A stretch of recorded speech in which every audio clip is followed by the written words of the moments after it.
किए, बहुत निवेदन किए, बहुत महात्माओं को आपके पास भेजे कि हमारे महाराज जी एक बार दरगाह में आने की कृपा करें।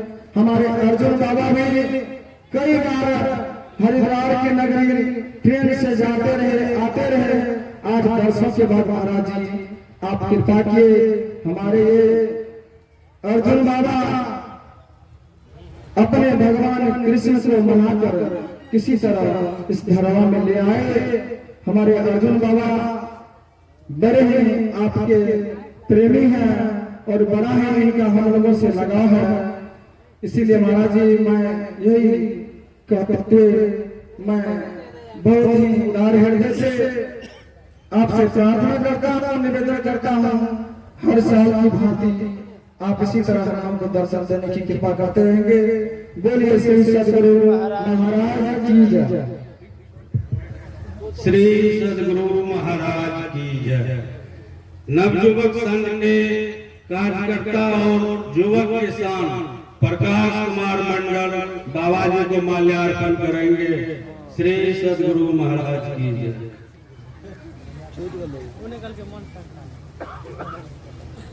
बहनों के रोकरा से अपन अपन का अपना करते दोबारा के शुरू पहले तो करा। हां जमीन के सब कुछ रखने पड़ते हैं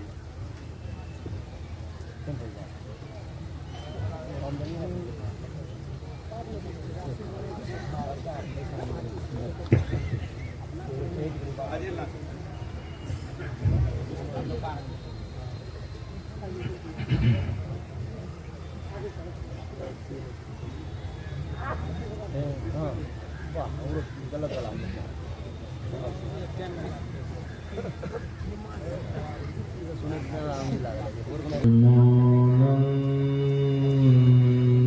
करम प्रसन्नम ज्ञान स्वरूपं निज बोध रूपम इंद्रमीड्यम भवरोग वैद्यम श्रीमद्गुरुं नित्यमहं नमामि। यस्यांघ्रिपङ्कज पराग परप्रभावात् भूत्वा कृतिमतां श्रुतिमाचराम् तं सद्गुरुं सतत सर्वसुखं सदग्र्यं वन्दे सदा विमलबोधघनं विचित्रम्। वन्दां गुरुपदकन्दकृपा सिन्धु नररूपहरि महामोहतमपुञ्जजासु वचन रविकर्णिकर। मेरा मुझ में कुछ नहीं, जो कुछ है सब तोर तेरा तुझको सौंपते क्या लागेगा मोह। इस पवित्र मंच पर तीर्थों को भी पवित्र करने वाले तीर्थ स्वरूप अति सम्मान के योग्य साधु समाज मानव जीवन का सबसे उत्तम कर्म करने हेतु यहाँ आए हुए सत्संग प्रेमी सज्जन वृंद, माताओं तथा बहनों,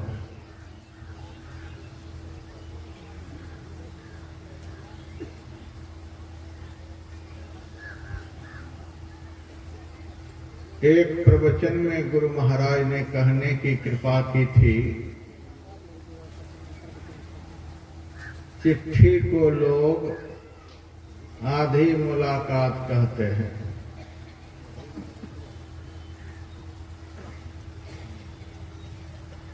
संत साहित्य, संत की वाणियां, संत की चिट्ठी है। संत का पूरा दर्शन नहीं तो आधा दर्शन भी क्या कम है। संत की साहित्य, संत की वाणी एक तरह से संत के आधा दर्शन के समान है। इसलिए सबसे पहले मैं आप लोगों को गुरु महाराज का आधा दर्शन इस मंच पर से करा देता हूं, और जब ध्यान करेंगे तो गुरु महाराज का पूरा दर्शन हो जाएगा। आज सुबह के सत्संग में मैंने जिस पुस्तक की चर्चा की थी, महर्षि में ही वचनामृत, इस पुस्तक में गुरु महाराज के 112 दुर्लभ प्रवचन है। उन प्रवचनों का संग्रह है।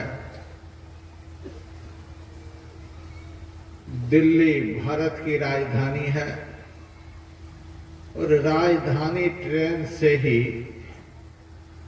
यह पुस्तक कटिहार तक आई और कटिहार से जल्दी जल्दी यहाँ तक पहुँच गई है।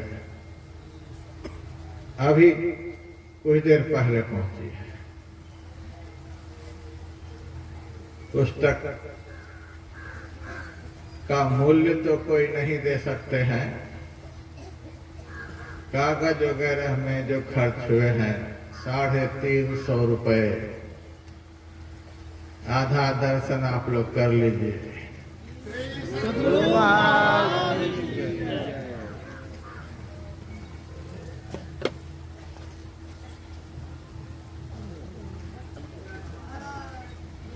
आरती के बाद आप लोग जरूर इस ग्रंथ को अपने अपने घर लेकर के जाइएगा। बहुत दुर्लभ ग्रंथ है।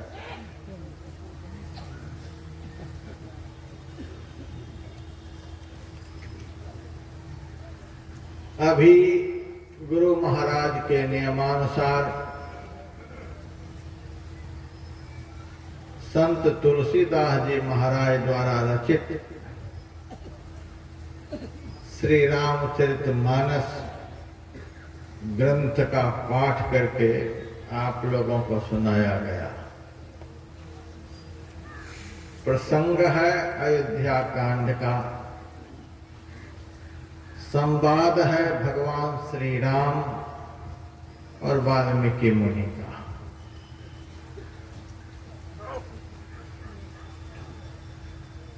भगवान श्री राम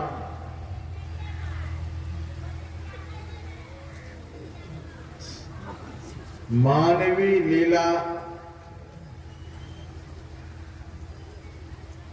करते हुए सीता और लक्ष्मण जी के साथ चित्रकूट आए।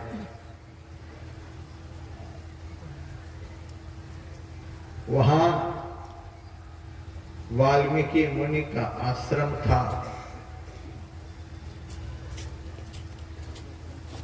वाल्मीकि मुनि को पता चला भगवान श्री राम हमारी कुटिया पर आ रहे हैं, तो भगवान से मिलने के लिए दौड़ पड़े। मुनिवर अतिथि प्राण प्रिय पाए। प्राण को भी प्रिय लगने वाले अतिथि भगवान श्री राम को प्राप्त कर बड़े आनंदित हुए। वाल्मीकि मुनि दौड़े हैं राम को हृदय से लगाने के लिए। और वाल्मीकि मुनि को देखकर भगवान श्री राम दौड़े हैं उनके चरणों में लिपटने के लिए। भगवान श्री राम को वाल्मीकि मुनि प्राण से भी प्रिय लग रहे हैं और वाल्मीकि मुनि को राम प्राण के प्रिय लग रहे हैं। यह दोनों संबंध ऐसा विलक्षण है कि हम कह नहीं सकते। इसमें संत और भगवंत का एक प्रकार से परिचय हो गया। संत वही है जिसको एकमात्र परमात्मा ही प्राण से भी अधिक प्यारे लगे और कोई नहीं। और भगवंत उन्हीं को कहते हैं जिनको एकमात्र संत प्राण से भी बढ़कर प्रिय लगे। दोनों को आपस में बड़ा प्रेम है, एक के बिना एक जी नहीं सकते। संत जीते हैं भगवंत के लिए, भगवंत जीते हैं संत के लिए। फिर भी यहाँ संत का संतत्व दर्शाया गया है। भगवान श्री राम वाल्मीकि मुनि के चरणों में पड़ गए। मुनि कह राम दंडवत कीन्हा, आशीर्वाद विप्रवर दीन्हा। दंड के समान गिरकर संत को भगवंत ने नमन किया और संत ने हृदय से लगाकर आशीर्वाद दिया।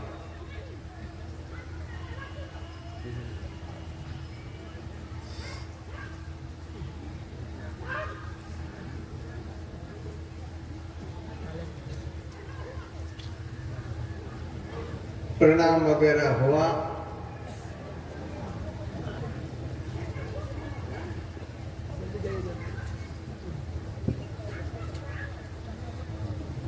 इतने आदमी मिलकर उनको नहीं निकाल लो।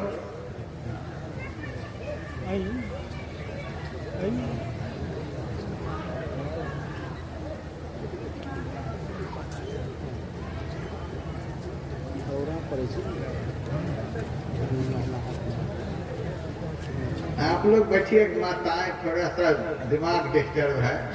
आप लोग बैठिए, तुरंत देख रहे हैं पुरुष तरफ से कोई उठ रहे हैं। माताएं बैठ जाएं।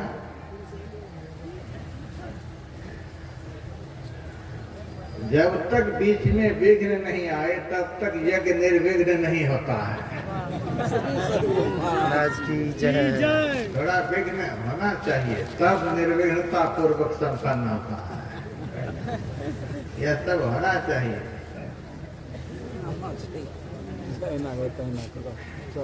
आश्रम में मिलन जुलन हुआ।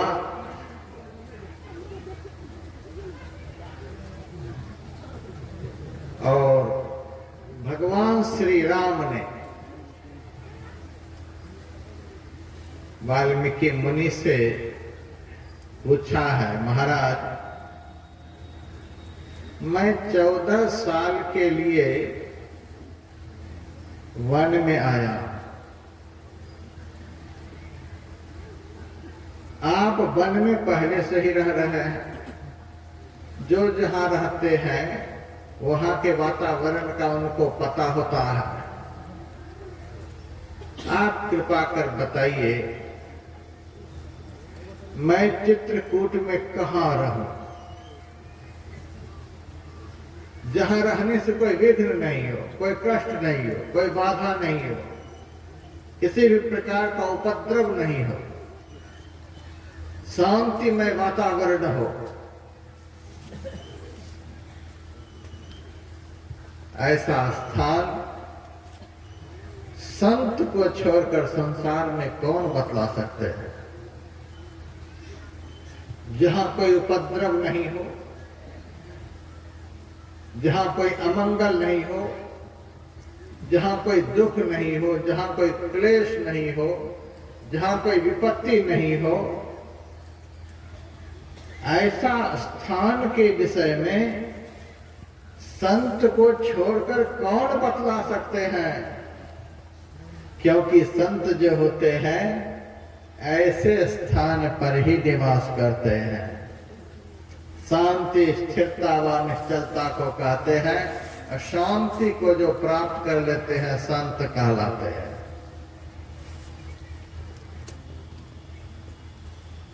शांतिमय वातावरण में एकमात्र संत ही जीते हैं। सुखमय वातावरण में, आनंदमय वातावरण में एकमात्र संत ही जीते हैं। इसीलिए ऐसे स्थान का पता एकमात्र संत को ही होता है। यदि ऐसे स्थान के विषय में जानना चाहते हैं तो दुनिया में और किसी के पास पूछने के लिए नहीं जाना है। भगवान श्री राम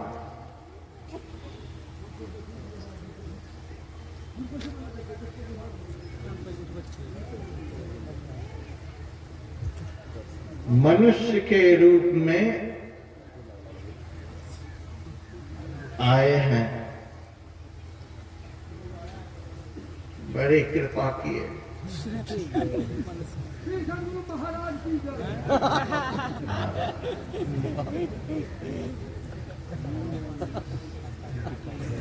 दोनों आश्रमों में एक से एक होते हैं। भगवान श्री राम मनुष्य के रूप में है, इसीलिए संसार के समस्त मानवों को यह ज्ञान देने के लिए कि यदि शांति चाहते हो, सुख चाहते हो, आनंद चाहते हो, केवल चाहने से ही काम नहीं बनेगा, उस स्थान का पता भी लगाना पड़ेगा, कहाँ यह सब मिलता है। और उस स्थान का पता एकमात्र संत ही बतला सकते हैं और कोई भी नहीं। समाज के लोगों से आप कहेंगे महाराज हम जहाँ रहते हैं वहाँ बड़ा कष्ट है, तो कह देंगे जाओ यहाँ से पटना में, वहाँ व्यापार शुरू करो। कोई कहीं भेज देंगे, कोई कहीं भेज देंगे, लेकिन संत की शरण में जाएंगे तो संत आपको भगवान के चरणों में भेज देंगे, क्योंकि भगवान के चरण में ही आनंद है, सुख है, शांति है और कहीं भी नहीं है। पूछा गया कि मैं कहाँ रहूं, तो वाल्मीकि मुनि भगवान से कहते हैं पूछे हूँ मोही की रहे हूँ कहा, मैं पूछत सक चाहूं। आप मेरे से पूछ रहे हैं मैं कहाँ रहूं, आपको पता नहीं है कि मैं कहाँ रहूं, आपको इसका पता नहीं है। आपने तुरंत मेरे से पूछ दिया मैं कहाँ रहूं, लेकिन मुझे तो आपसे पूछने में बड़ा संकोच हो रहा है। भगवान ने कहा आपको संकोच क्यों हो रहा है?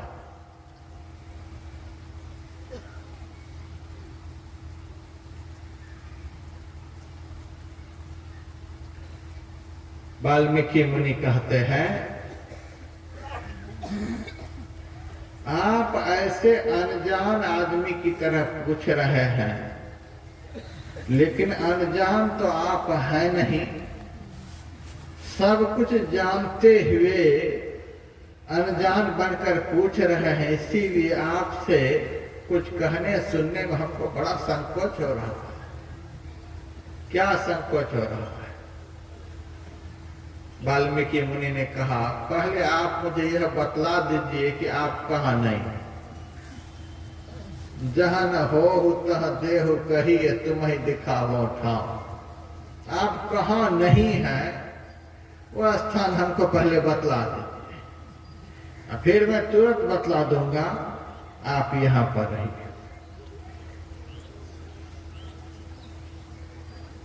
भगवान श्री राम मौन हो गए। सुनी मुनि बचन प्रेम रस साने, सकुच राम मन मह मुस्काने। भगवान केवल मुस्कुराने लगे। भगवान के मन में हो गया कि यह महात्मा तो मेरा पोल खोल देना चाहता है। संत उसी को कहते हैं जिनके सामने भगवान भी अपने को छिपा नहीं सकते। जहां भगवान का भी पोल खुल जाता है, वहां जाकर साधारण से साधारण आदमी भी छल प्रपंच करना चाहता है। साधु संत महात्मा के पास जाकर के भी आदमी छल प्रपंच करता है। शायद महाराज को पता नहीं होगा। गुरु महाराज कभी कभी कहा करते थे, मेरे पास ऐसी ऐसी भावना लेकर लोग आते हैं, यदि मैं बतला दूं तो मेरे पास कोई नहीं आएगा। मन की जाने सब गुरु कहा छिपावे अंध। सबके मन की बातों को संत जानते हैं, सबके दिल की बातों को संत जानते हैं, और संत के दिल की सारी बातों को भगवंत भी जानते हैं। दोनों एक से एक जानकार।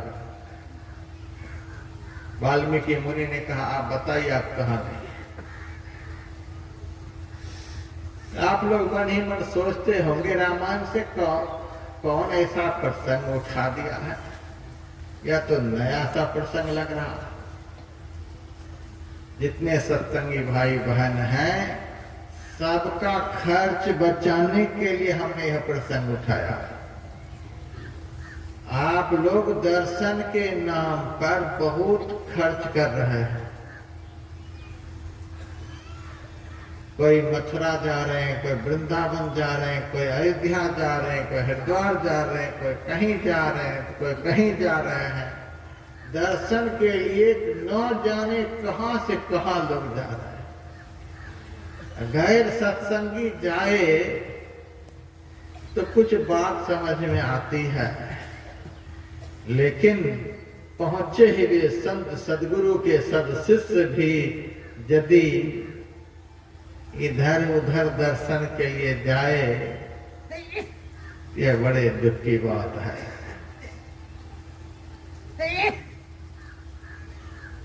तीर्थ व्रत में फिरे बहुत चितलाई के, जल पखान को पूज मुए पछताई के।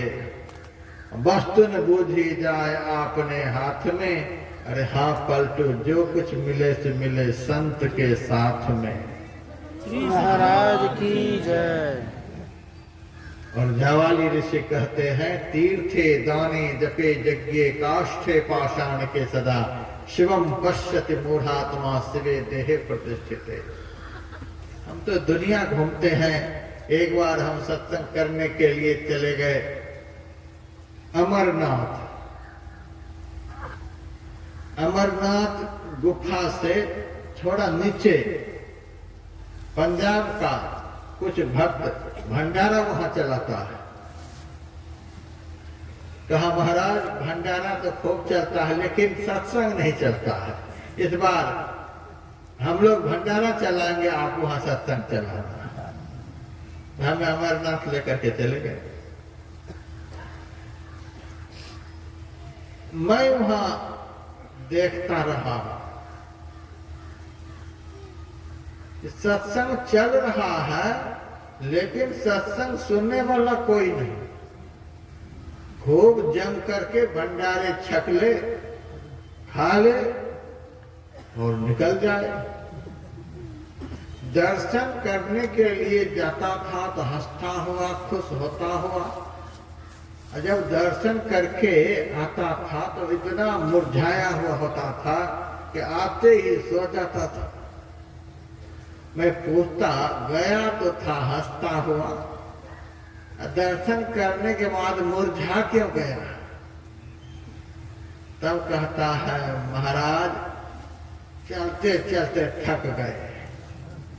अरे थक तो गए, दर्शन तो किए। हाँ दर्शन कर लिए। तो दर्शन करने के बाद तो आदमी तरोताजा हो जाता है। दर्शन हिते भयो निहाला जन्म मरण दुख जाई।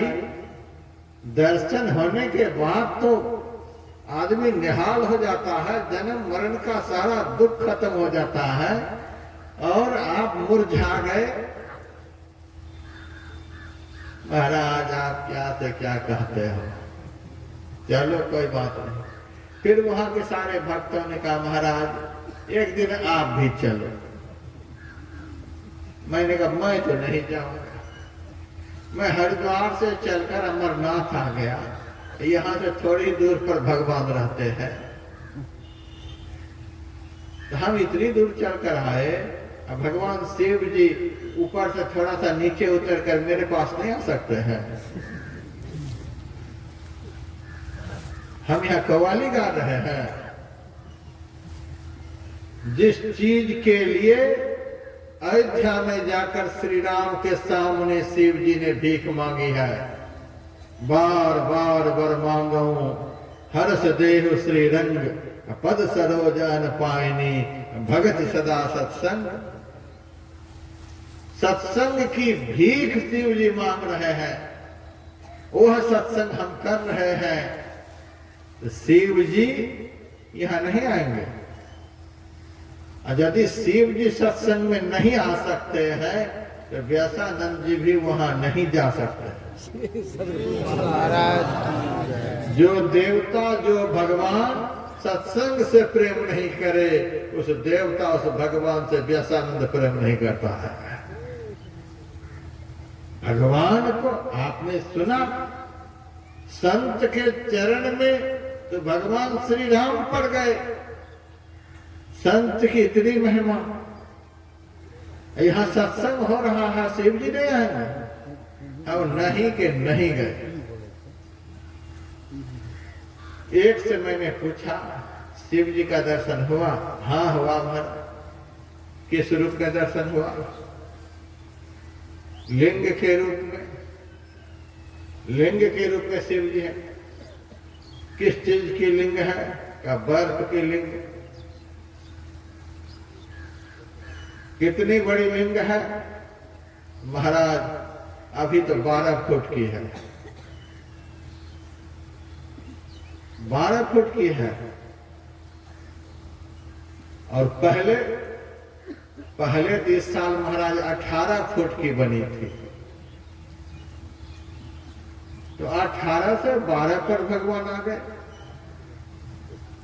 कहा महाराज अभी तो और घटेगा। 45 दिन तक ही भगवान रहते हैं, उसके बाद गल करके पानी हो जाते हैं। हे भगवान, जब भगवान ही गल कर पानी हो जाएंगे तो भक्तों की क्या हालत होगी? क्या क्या दर्शन लोग कर रहे हैं।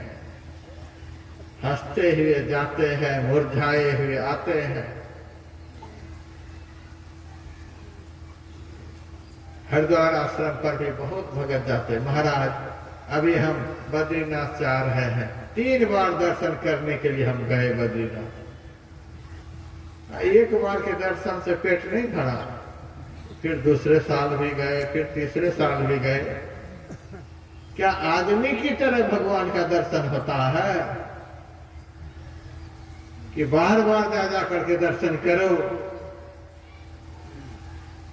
आत्मा और परमात्मा का दर्शन तो एक ही बार होता है और अकेले में होता है। जड़ के समस्त आवरणों से निर्मुक्त होकर विशुद्ध चेतन आत्मा के द्वारा जो दर्शन होता है उसी को ईश्वर दर्शन कहते हैं। आत्मा और परमात्मा के बीच में और कुछ भी नहीं होता है। अकेले में दर्शन होता है। दर्शन होने के बाद फिर बाकी कुछ नहीं होता है। क्योंकि दर्शन करने वाला जिनका दर्शन किया वही हो गया। अभी आप लोगों ने पाठ में सुना, सोई जाने जही देहु जनाई, जानत तुम्हें हो जाई। आप अपने बाप को देख लेंगे तो बाप ही नहीं बन जाएंगे, भाई को देख लेंगे तो भाई ही नहीं बन जाएंगे, बेटा को देख लेंगे तो बेटा ही नहीं बन जाएंगे, दुनिया का कुछ भी देख लेंगे तो वही नहीं हो जाएंगे। लेकिन मैं विश्वास दिलाता हूँ इस मंच पर से, जिस दिन विशुद्ध आत्मा के द्वारा परमात्मा का दर्शन कर लेंगे उस दिन आप परमात्मा ही हो जाएंगे। भगवान श्री राम का वचन है, दर्शना दर्शन हित्वा स्वयं केवल रूपतः यंग आस्ते के विशारदोल ब्रह्म स ब्रह्मविद स्वयं। दर्शन अदर्शन को छोड़कर पुरुष कैवल्य स्वरूप हो जाता है, वह केवल ब्रह्म ज्ञानी नहीं स्वयं ब्रह्म हो जाता है।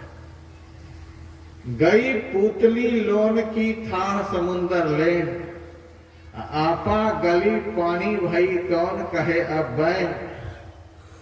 नमक की पूतली समुद्र के अंतस्थल की गहराई को मापने के लिए चली, चलते चलते गलती गई गल करके समुद्र में मिलकर एक हो गई।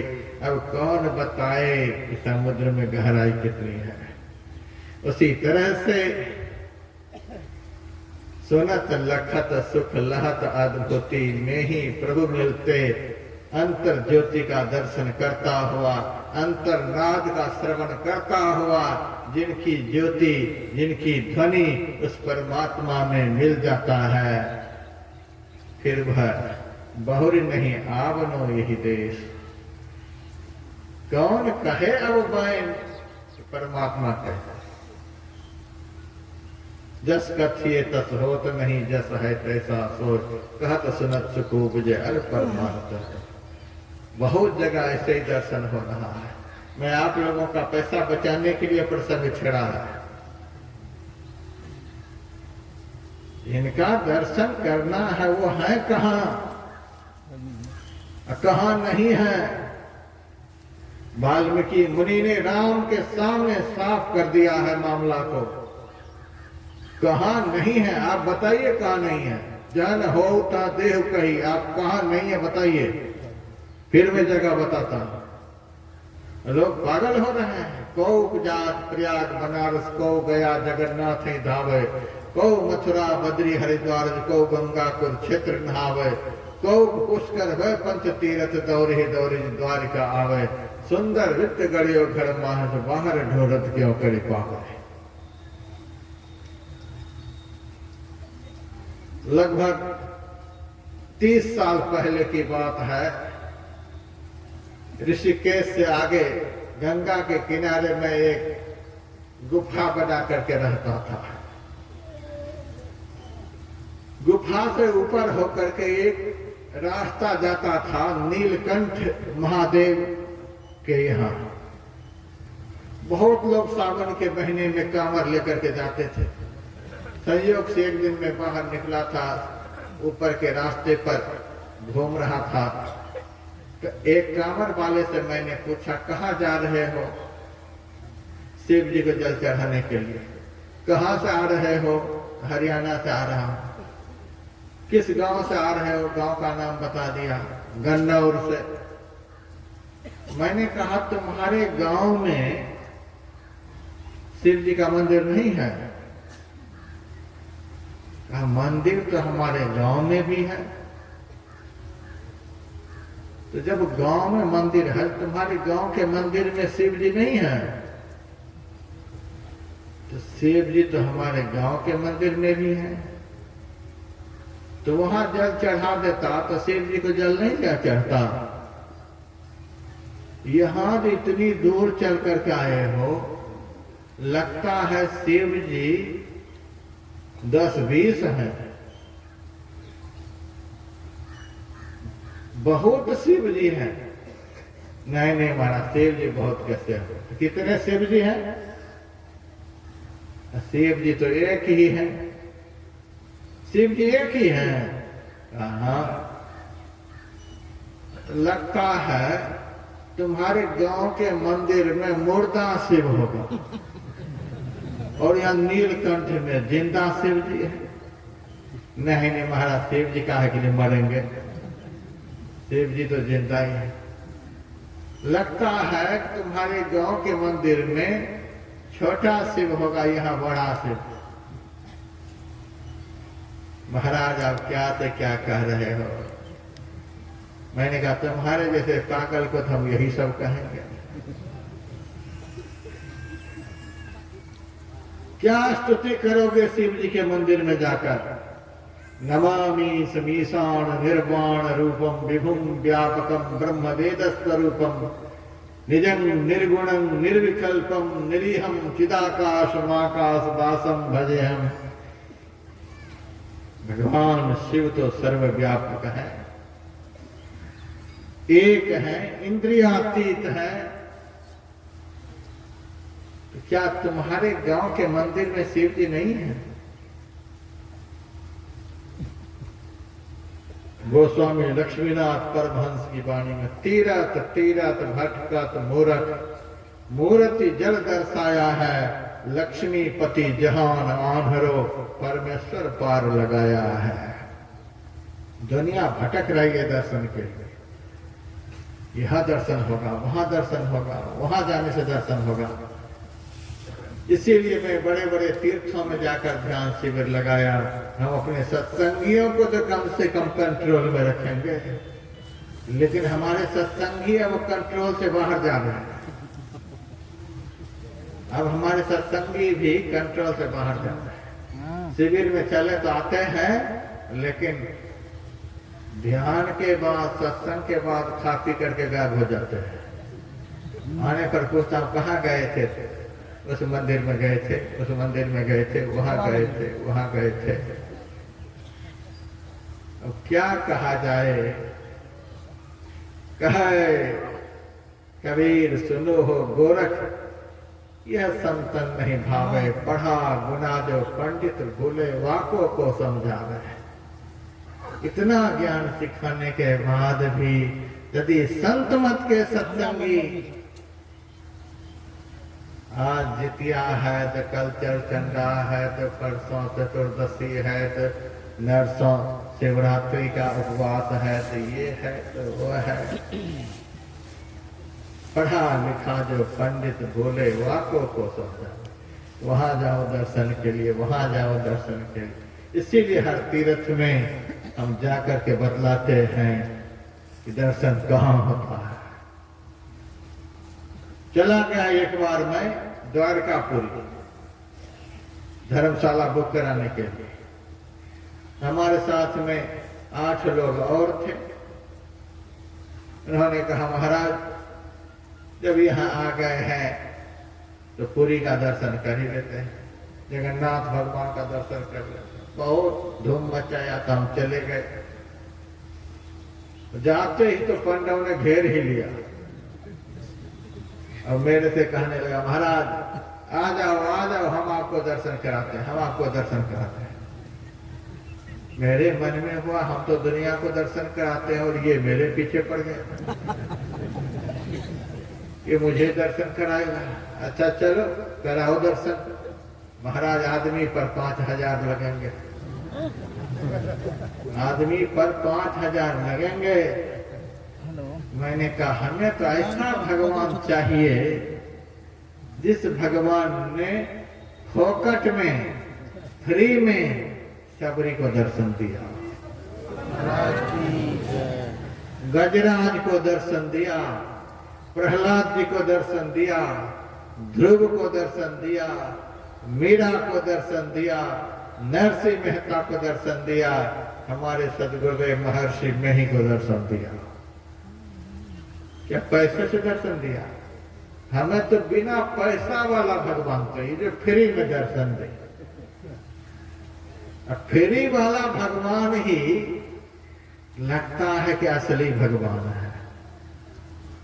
जो भगवान फ्री में दर्शन दे वो असली है, जो पैसे से दर्शन दे वो नकली है।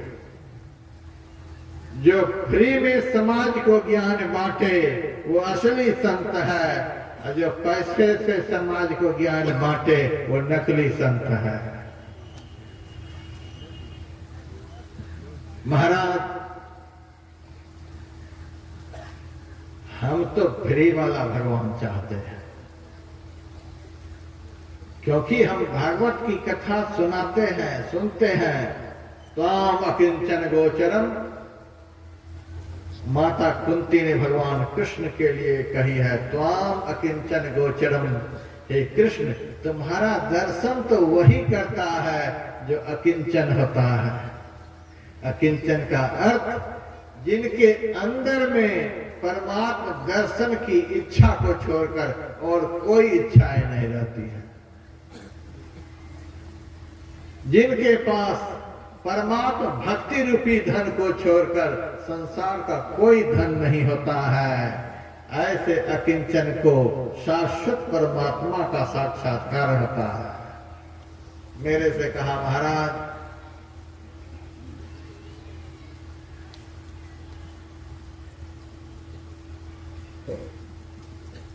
आप काहे के लिए इतना बहस करते हो, दर्शन कर लो। मैंने कहा, आदमी पर 5,000 तो हम दे नहीं सकते, इतना मेरे पास है नहीं।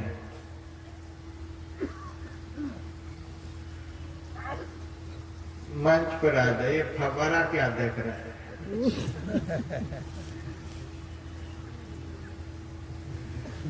हमारे पास तो इतना है नहीं। तो पंडा पूछता है कितना है?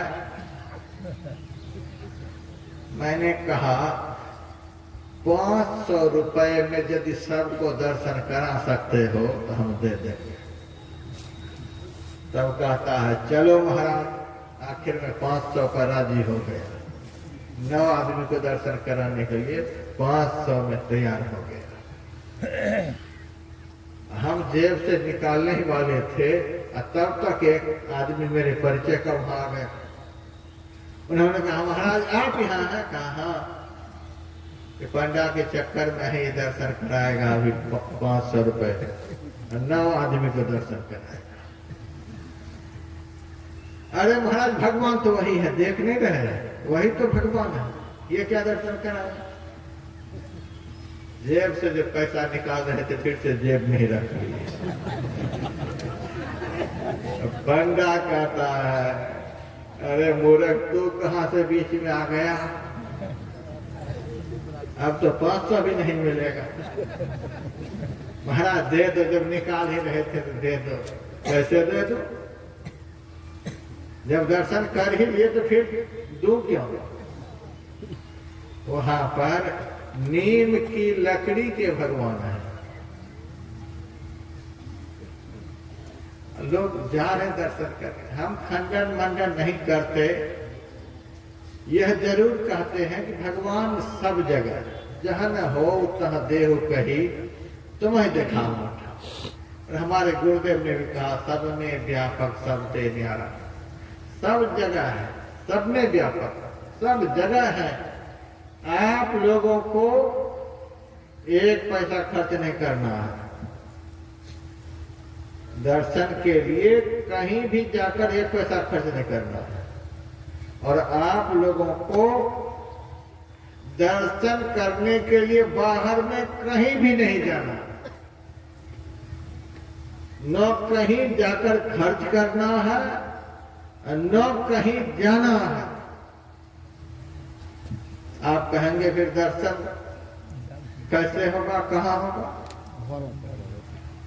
हम कहते हैं दर्शन करेगा कौन? बताइए, दर्शन करेगा कौन? शरीर दर्शन करेगा कि आंख दर्शन करेगी कि आप दर्शन करेंगे?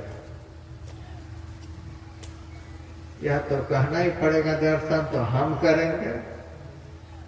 तो हम हैं कौन? हम शरीर हैं कि शरीर में रहने वाले हैं? तो कहना पड़ेगा, हम तो शरीर में रहते हैं, शरीर में रहने वाले हैं। जो दर्शन करेगा वह शरीर के अंदर में है, और जिनका दर्शन करेगा वह कहाँ है? वह भी शरीर के अंदर में ही है, सब जगह है तो शरीर के अंदर में भी है। ईश्वर सर्वभूतानां हृदय से तिष्ठति भ्रामेन सर्वभूतानि यंत्रारूढ़ानि माया। ईश्वर समस्त भूत प्राणियों के अंदर में विराजमान है। सब कहते हैं मोको कहा ढूंढो बंदे, मैं तो तेरे पास हूं। अंदर में सब जगह व्यापक परमात्मा है तो हमारे अंदर में, हम भी अंदर में।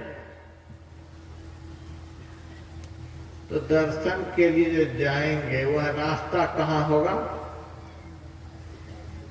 रास्ता वह कहाँ होगा? तो रास्ता भी होगा अंदर में ही। जिनका दर्शन करेंगे वो अंदर में, जो दर्शन करेगा अंदर में, तो रास्ता कहाँ होगा? बाहर में। बाहर में नहीं है। हमारे गुरुदेव ने साफ साफ कह दिया, प्रभु मिलने जो पथ धरि जाते, संतन घट में बतलाए। संतन घट में बतलाए। परमात्मा से मिलने के लिए जो रास्ता बना है सभी संतों ने बतलाया है कि घट में है, इस शरीर के अंदर में है। यह तो गुरु महाराज ने कह दिया शरीर के अंदर में रास्ता है, लेकिन वह रास्ता है कैसा? जिस रास्ते पर चलकर परमात्मा का दर्शन होता है वह रास्ता है कैसा? तो गुरु महाराज ने कहा ज्योतिनाद का मार्ग बना है, धरा जाए तिल से, लोधर यत्न करो दिल से। कुछ दूर तक तो रास्ता प्रकाशमय है, प्रकाश ही प्रकाश। बाहर का भी रास्ता तभी तय होता है जब दिखता है। बिना दिखे रास्ता कोई चल पाएगा? बाहर में भी जब रास्ता दिखता है तब आदमी चलता है। ट्रेन भी जो चलती है ऐसे थोड़ा चलती है। जब बहुत धुंध पड़ता है तो ट्रेन की स्पीड कम हो जाती है, कभी कभी ट्रेन कैंसिल हो जाती है। प्रकाश दिखता ही नहीं है, केबिन पर प्रकाश नजर आता ही नहीं ड्राइवर को, दूरबीन फेल हो जाती है। जब रास्ता नहीं दिखता है तो ट्रेन भी धीरे धीरे चलने लग जाती है, रुक जाती है, कैंसिल हो जाती है। धुंध के समय में ट्रेन कैंसिल हो जाती है। कभी कभी तो हम लोग प्लेन में भी चक्कर में पड़ जाते हैं। एयरपोर्ट के ऊपर से प्लेन वापस हो जाता है, जिस एयरपोर्ट से चला है वहीं चला जाता है। 2 घंटे 3 घंटे तक प्लेन चक्कर लगाता रहता है, एयरपोर्ट दिखता नहीं है। धुंध के मारे एयरपोर्ट नहीं दिखता है तो प्लेन वापस हो जाता है, प्लेन भी कैंसिल हो जाता है। लेकिन प्लेन में भी बहुत दर्जा है। सबसे सुपर पावर की जो कंपनी का प्लेन होता है, उस प्लेन में ऐसा पावरदार यंत्र होता है, उस यंत्र के माध्यम से बहुत कुछ तक देख लेता है, तो प्लेन को एयरपोर्ट पर उतार लेता है। उसी तरह से संत की जो दृष्टि होती है वह बहुत पावरफुल होती है। वे तो माया के आवरणों को चीरकर मायापति के पास पहुंच जाते हैं। लेकिन साधारण कंपनी के जो प्लेन है वे एयरपोर्ट पर नहीं उतार पाते हैं। रास्ता दिखता है प्रकाश में। और कभी कभी प्रकाश रहने पर भी रास्ता तय नहीं होता है। प्रकाश है, रास्ता दिख रहा है, तो भी रास्ता तय नहीं होता है। क्यों नहीं रास्ता तय होता है? यदि रास्ते का ज्ञान नहीं है कि यह रास्ता कहां जा रहा है, तो रास्ता तय नहीं होता है। ड्राइवर गाड़ी को खड़ी करके खड़ा हो जाता है, कोई आदमी मिलेगा, पूछेंगे, तब चलेंगे। कभी कभी दो राह मिल जाता है, किधर जा किधर नहीं, किधर जा किधर नहीं, तब किसी से पूछना पड़ता है। अर्थात शब्द व्यवहार। प्रकाश में चलने में थोड़ा बहुत भ्रम रहता है, लेकिन जब किसी के द्वारा पता चल जाता है कि यह रास्ता ठीक जा रहा है, यह रास्ता गलत जा रहा है, यह रास्ता पकड़ो वहां जाने के लिए, जब शब्द व्यवहार ठीक ठीक हो जाता है, तब आदमी निर्भ्रांत होकर के चलता है। प्रकाश का मार्ग तो भ्रांत पूर्ण है, अंधकार का मार्ग महाभ्रांत पूर्ण है, और निर्भ्रांत रास्ता शब्द का है। इसीलिए हमारे गुरुदेव कहते हैं, शब्द के डगर पर चढ़े हुए अभ्यासी की अधोगति दुर्गति कभी नहीं होती है। शब्द को जिन्होंने पकड़ लिया, शब्द गयो जीव संशय नहीं, साहब भयो तेरो संग, वह कभी भ्रमित नहीं होगा। तो कुछ दूर तक प्रकाशमय रास्ता है, और उसके बाद शब्दमय मार्ग है, ज्योति नाद का मार्ग बना है। बहुत दूर तक प्रकाशमय रास्ता है, उसके बाद शब्दमय रास्ता है। लेकिन वह रास्ता पकड़ाता है कहां से? गुरुदेव कहते हैं, धरा जाए तिल से। तिल कहते हैं बिंदु को। दोनों आंखों के मध्य मुकाबले इड़ा और पिंगला दोनों नारियों के मिलन होने पर सबसे पहला प्रकाश चिन्ह जो प्रकट होता है, उसी प्रथम प्रकाश चिन्ह को बिंदु कहते हैं। तो वहीं से रास्ता का आरंभ है। हमारे गुरुदेव कभी कभी कहा करते थे, रास्ता का दो छोर होता है। एक छोर तो यात्री के साथ ही होता है। यहाँ पर जो जहाँ बैठे हुए हैं, आरती जैसे समाप्त होगी वहीं से उठ करके चलेंगे। हमारी जगह से आप, आपकी जगह से हम नहीं चलेंगे। जो जहाँ बैठे हैं वहीं से चलेंगे। एक छोर आपके साथ ही। रास्ता का दूसरा छोर मंजिल होता है। जहाँ पहुंचना है वह दूसरा छोर है। दूसरा छोर मंजिल पहुंचा देता है, पहला छोर रास्ता का आरंभ कराता है। तो रास्ता का पहला छोर हमारे साथ ही है।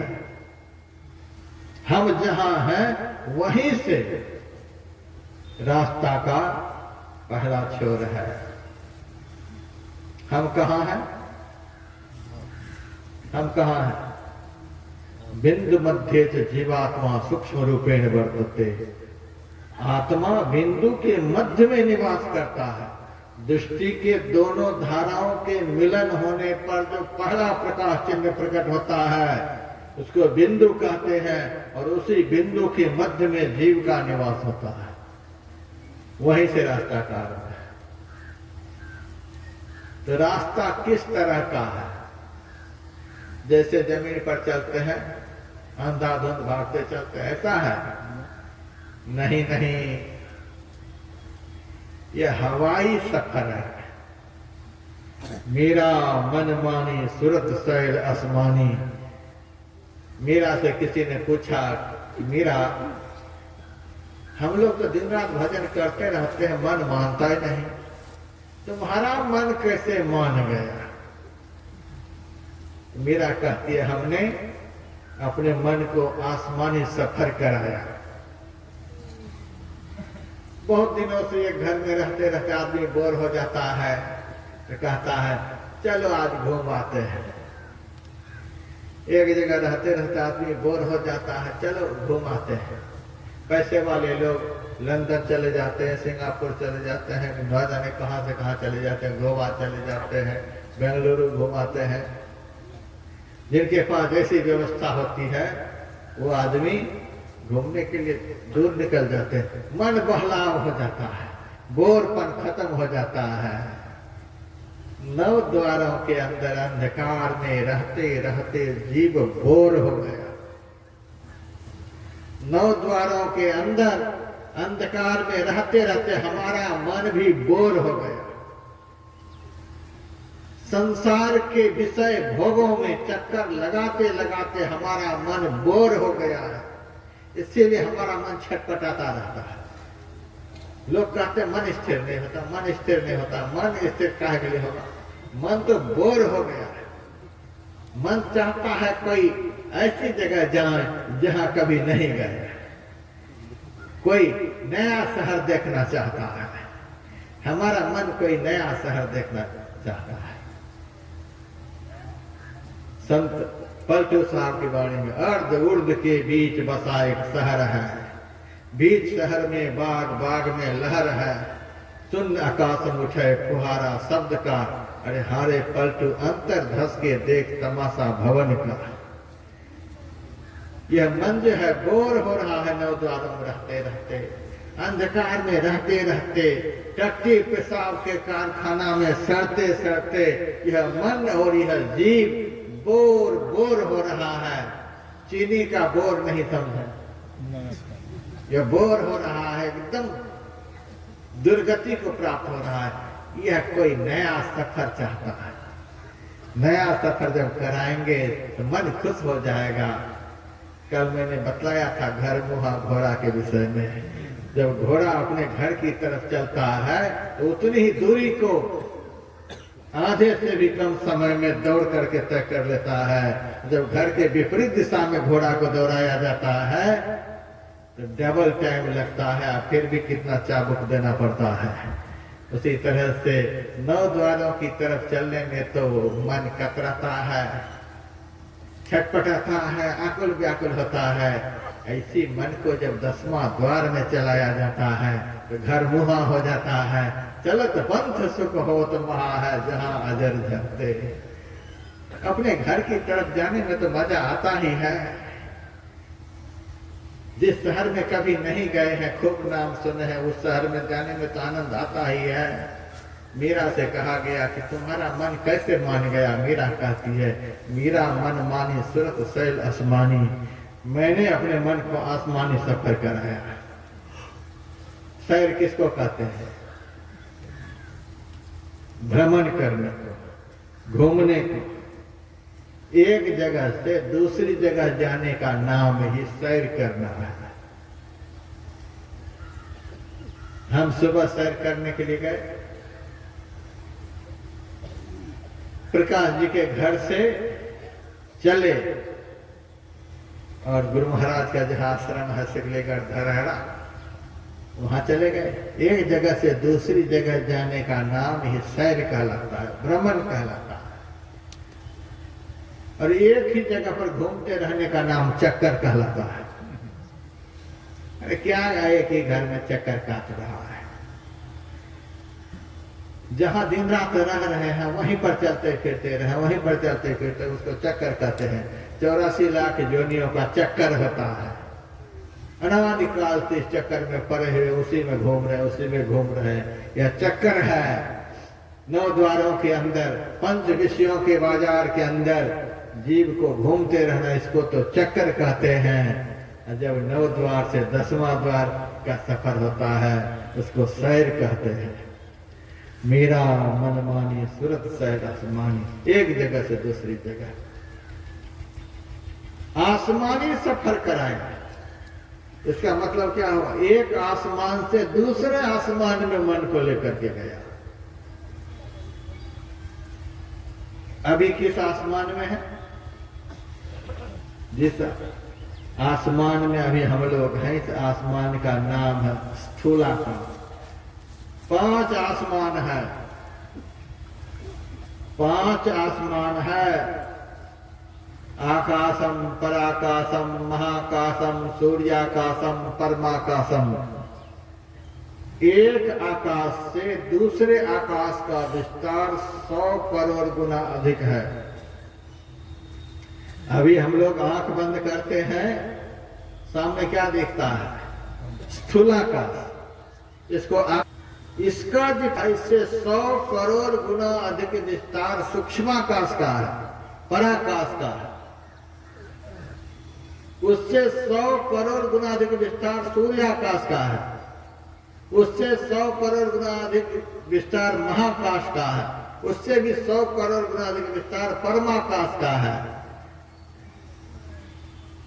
जब सारे आकाश को आदमी पार कर जाता है, सुन्नी सुन्न सुन्न के पारा अगुण सगुण नहीं दोई, संतन की गति गोई दादू जाने न कोई। वहां अगुण सगुण के पार में जो परमात्मा है, फिर वही रह जाते हैं। एक आकाश से दूसरे आकाश का सैर। पहला आकाश अंधकारमय है, आंख बंद करते घोर अंधकार। हम लोग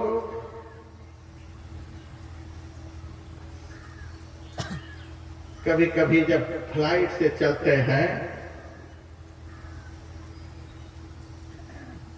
तो शाम के समय कुछ दिखलाई नहीं देता है, एयरपोर्ट पर कुछ नहीं दिखलाई देता है। जब 35,000 फीट ऊंचाई पर प्लेन चला जाता है, तब वहां देखते हैं बिल्कुल साफ हो गया।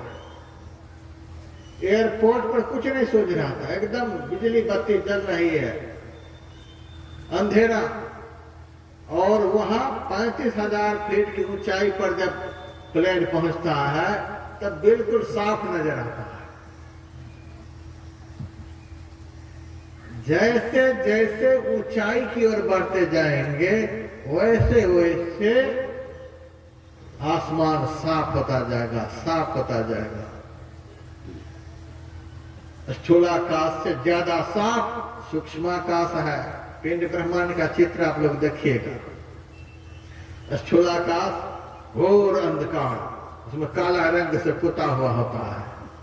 उससे ऊपर जाइए सूक्ष्माकाश, वह साफ है। उससे भी ज्यादा साफ कारणाकाश, कारणाकाश से भी साफ महाकारणाकाश, महाकारणाकाश से भी साफ कैवल्याकाश। एक आकाश से दूसरा आकाश साफ होते होते होते जब बिल्कुल साफ हो जाता है, यह चेतन आत्मा भी निर्मल विशुद्ध साफ हो जाता है। जब यह चेतन आत्मा बिल्कुल साफ हो जाता है, उसी साफ चेतन आत्मा से सबसे साफ जो परमात्मा है, उनका दर्शन हो जाता है। श्री सद्गुरु महाराज की जय।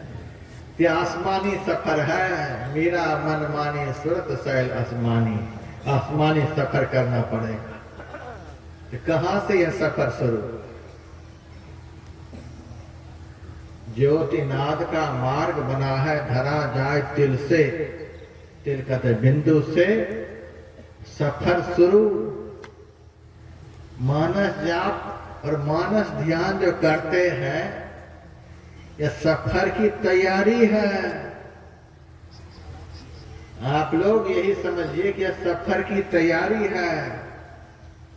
जैसे कभी कभी हम ट्रेन से जब सफर करते हैं, तो रात का समय होता है, ट्रेन चल रही होती है और घर वालों का फोन आता है, बाबा आप कहाँ हैं?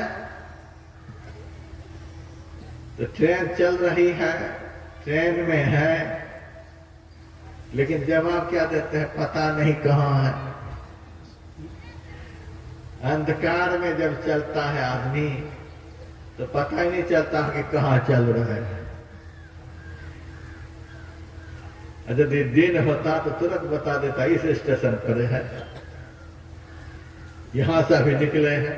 लेकिन अंधेरे में ट्रेन चल रही है, पता ही नहीं चलता है। हम कह देते हैं कुछ पता नहीं चल रहा है, जब स्टेशन आएगा तब बता दूंगा कि यहाँ है। तो मानस जप की क्रिया जो है, यह अंधकार की क्रिया है, नौ द्वार के अंदर की क्रिया है। मानस ध्यान जो है यह भी 10वां द्वार से नीचे की ही क्रिया है। 10वां द्वार से नीचे अंधकार है, इसीलिए 10वां द्वार के नीचे साधक को कोई स्टेशन दिखलाई नहीं देता है, बता नहीं सकता हम कहाँ हैं, स्टेशन नहीं दिखता है। और जब स्टेशन कोई आ जाता है वहां तो प्रकाश होता है, तब तुरंत बता देता हूं यहाँ ट्रेन पहुंच चुकी है। स्टेशन पर पहुंचने पर तुरंत बता देता हूं। उसी तरह से 10वां द्वार से नीचे तो कोई स्टेशन ही नहीं है। 10वां द्वार से ट्रेन चलती है तो यह हम बता देते हैं कि यहाँ से ट्रेन हम पकड़ लिए हैं, अब चल रहे हैं। और जब तारा दिखता है तो तारा मंडल में पहुंचे हैं, बिजली दिखलाई पड़ती है तो विद्युत मंडल में पहुंच चुके हैं, बहुत तारे दिखलाई दे रहे हैं तो नक्षत्र मंडल में हम पहुंच चुके हैं, जलता हुआ दीपक नजर आता है तो दीप शिखा मंडल में पहुंच चुके हैं, चंद्रमा नजर आता है तो चंद्र मंडल में पहुंच चुके हैं, सूरज नजर आता है तो सूर्य मंडल में हम पहुंच चुके हैं। ये सब अंदर के प्रकाश जब देखता जाता है तो आदमी का हौसला बढ़ता जाता है और उनको अनुभव हो जाता है कि हम एक स्टेशन से दूसरे स्टेशन की ओर बढ़ रहे हैं। लेकिन 9-10वां द्वार से नीचे की जो साधना है उसमें चल तो रहा है अभ्यासी, लेकिन स्टेशन नहीं बतला सकता। लेकिन स्टेशन पर पहुंचने के लिए कोई साधन तो जरूर चाहिए। बहुत नजदीक में स्टेशन है तो पैदल चले जाते हैं, नहीं तो मोटरसाइकिल से कोई पहुंचा देता है, कोई कार से पहुंचा देता है।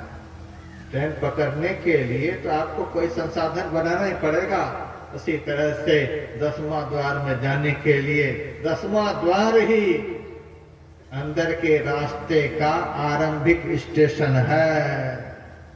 धरा जाए तिल से, वहीं से अंदर की गाड़ी चलती है। 10वां द्वार को ठिकाना बना लीजिए, वहीं से गाड़ी चलेगी। लेकिन वहां तक जाने के लिए मानस जाप करना पड़ेगा, मानस ध्यान करना पड़ेगा। इन्हीं दोनों क्रियाओं के द्वारा उस स्टेशन तक पहुंचना होता है। हम जब प्लेन से सफर करते हैं तो सुनिए,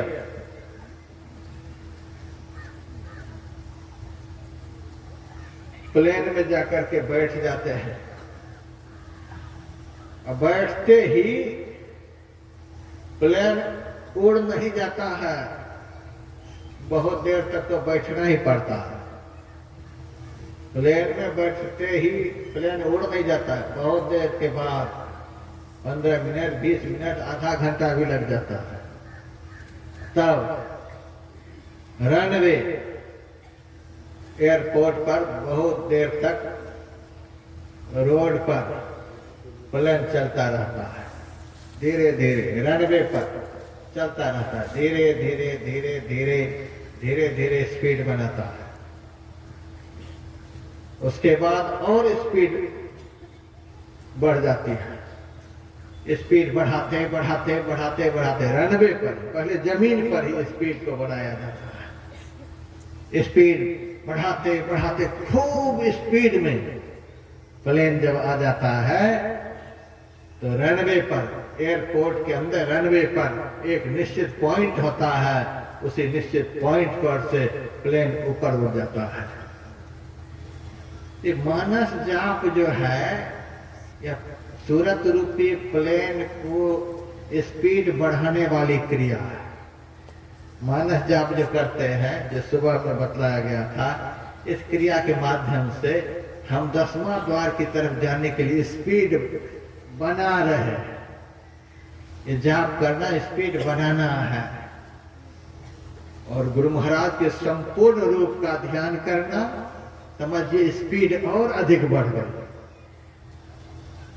और जब गुरु महाराज के मुखार बिंद का ध्यान करने लग गए, स्पीड और तेज हो गई। इस प्रकार से स्पीड को बढ़ाते बढ़ाते बढ़ाते जब 10वां द्वार में अभ्यासी की सूरत पहुंच जाती है, तो वहीं से साधक का ऊर्ध्वगमन हो जाता है। ऐसा गुरु महाराज ने पदावली में लिख दिया।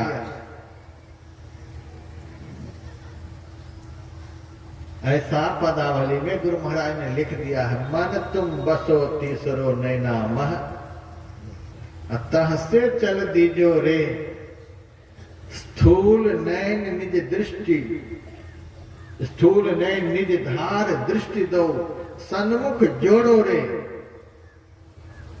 स्थूल नैन दृष्टि की दोनों धारें को सन्मुख जोड़ो रे, जोड़ने का प्रयास करो।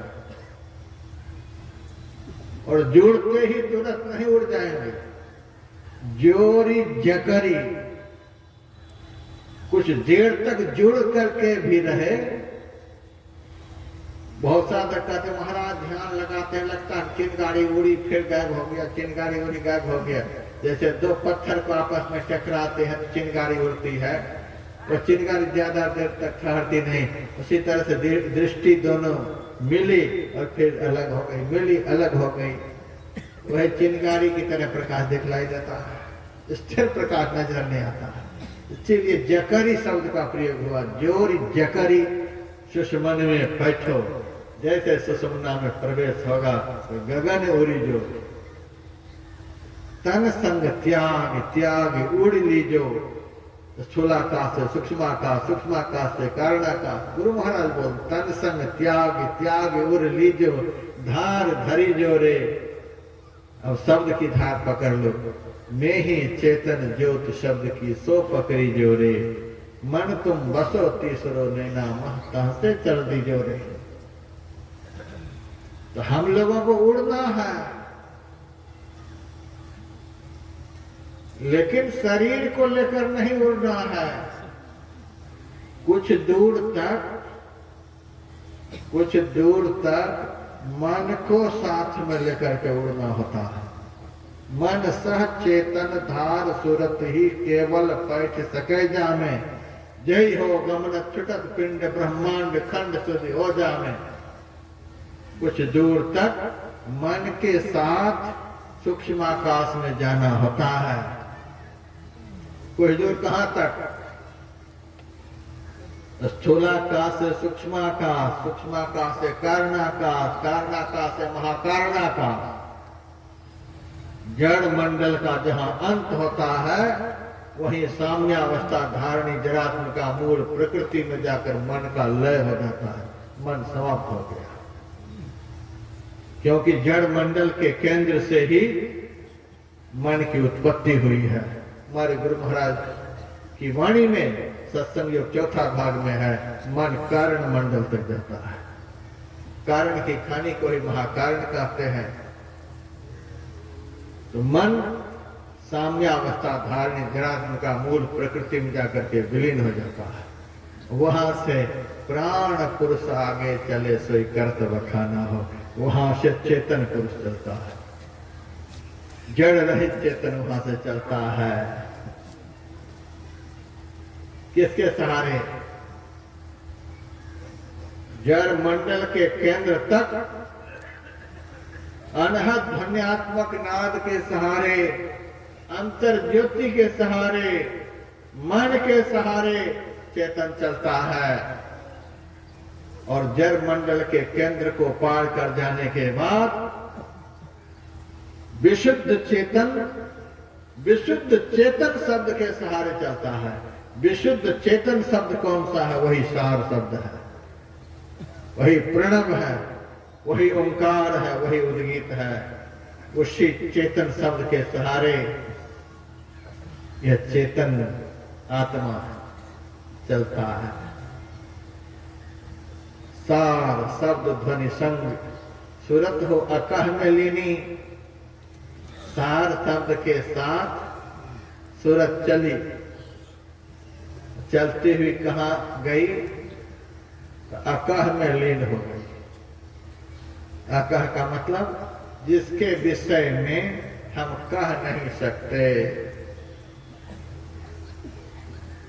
बाबा अगम अगोचर कैसा, ताते कही समझाओ ऐसा। जो दिशय सो तो है नहीं, है सो कहा न जाई। सैना बैना कहे समझाओ, गुंगे का गुड़ भाई। जिसके विषय में कोई भी इंद्रियां कह नहीं सकती है, उसी को अकह कहते हैं, परमात्मा कहते हैं। सूरत हो अकह में लीनी, अध्वनि चेतन चेतन सिंधु में जाकर के विलीन हो गया। अब वहां शब्द नहीं रह गया, वहां कोई नाम नहीं रह गया। मम्मी को फोन करके देख लो। जब यह सब नहीं रह गया तो रह क्या गया? मम्मी फोन करके परम पद, परम पद रह गया।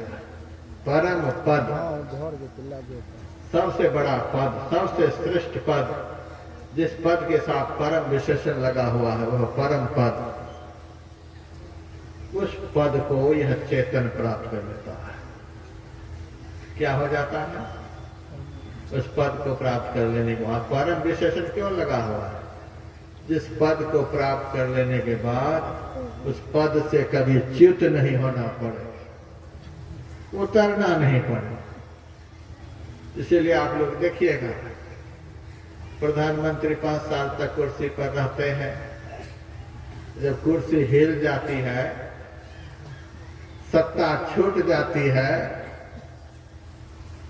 तो उसके नाम में उपाधि क्या लग जाती है? भूतपूर्व प्रधानमंत्री। उसके पद में भूत लग गया, पद में भूत लग गया। उस भूत ने उसको बैठने नहीं दिया, उतार लिया। हमको तो नेताओं से बड़ा रहता है। भूतपूर्व प्रधानमंत्री, जब तक पद नहीं मिला था तो भूत की तरह नाच रहे थे, वोट दे दो, वोट दे दो, वोट दे दो। नौकर जो उनके यहाँ थाली धोता है, उनके भी घर जाकर के हाथ जोड़ता है, वोट हमें को देना है। अब देखिए, नौकर के सामने हाथ जोड़ता है, वोट दे देना जी। तुमको कितना खिलाते पिलाते हैं, वोट हमें को देना। जिस पद को पाने के लिए छोटे से छोटे के सामने हाथ जोड़ना पड़े, गिड़गिड़ाना पड़े, वह कोई बड़ा पद हो सकता है? वह तो महाघृणित पद है।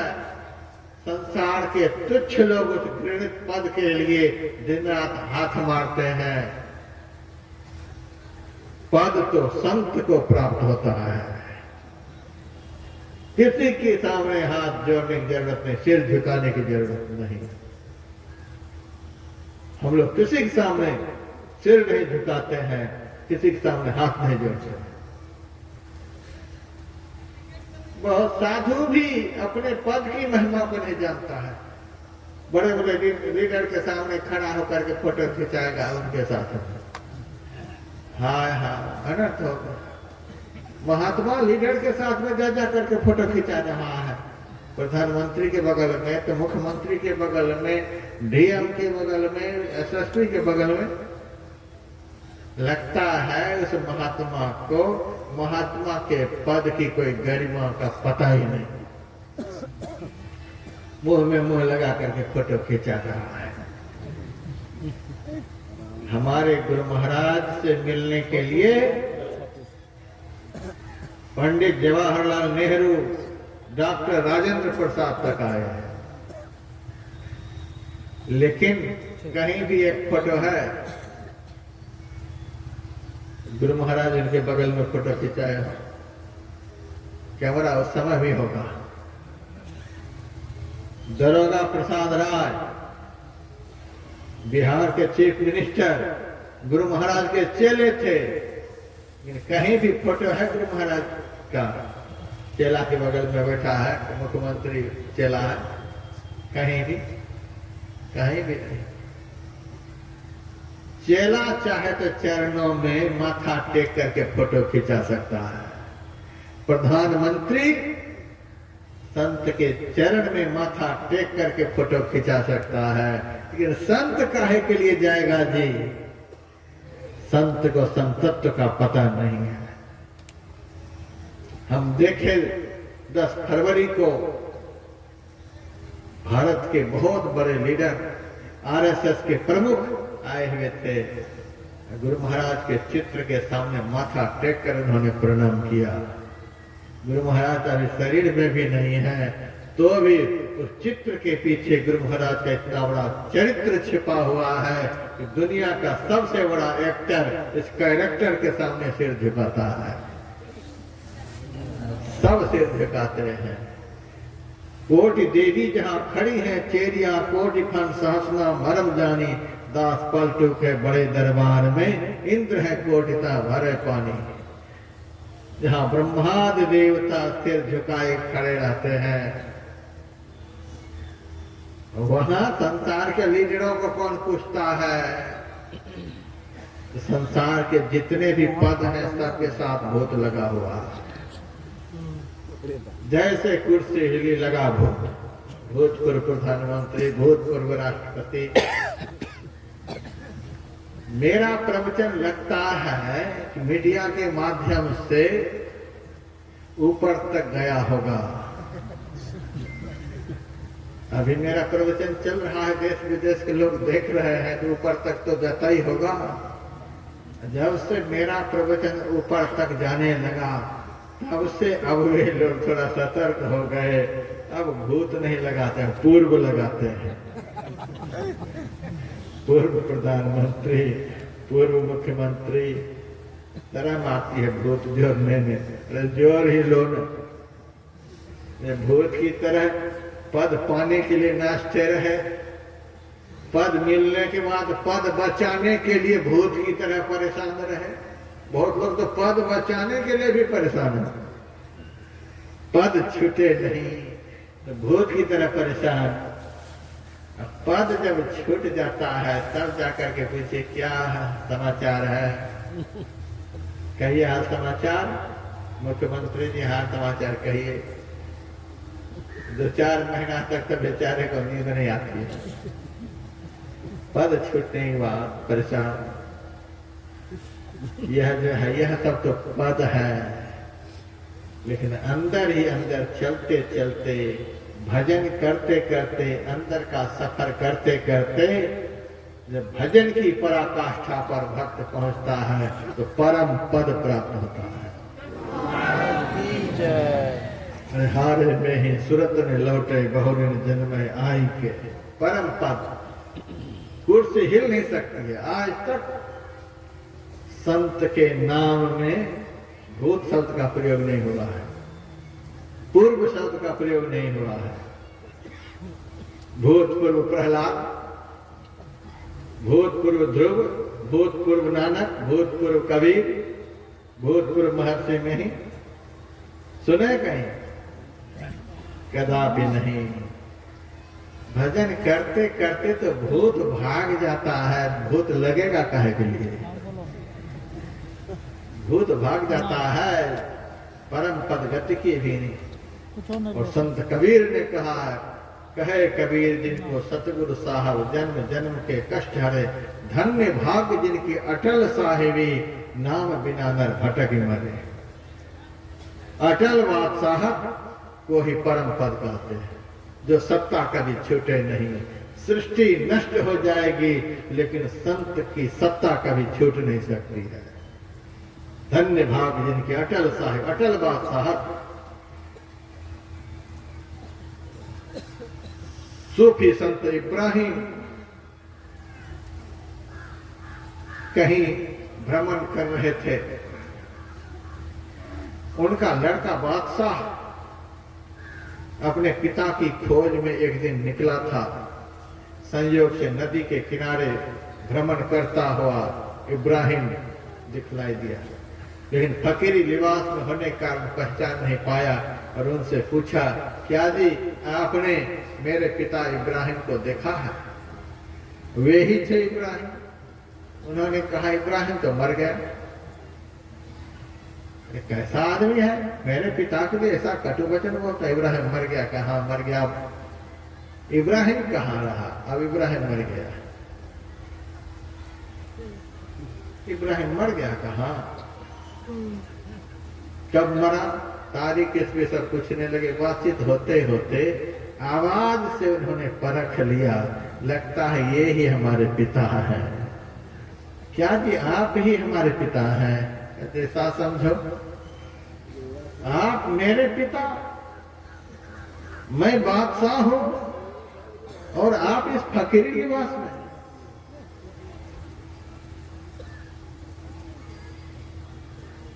आप इस फकीरी लिबास में खप्पर लेकर के भीख मांग रहे हैं, हमारी इज्जत समाप्त हो जाएगी।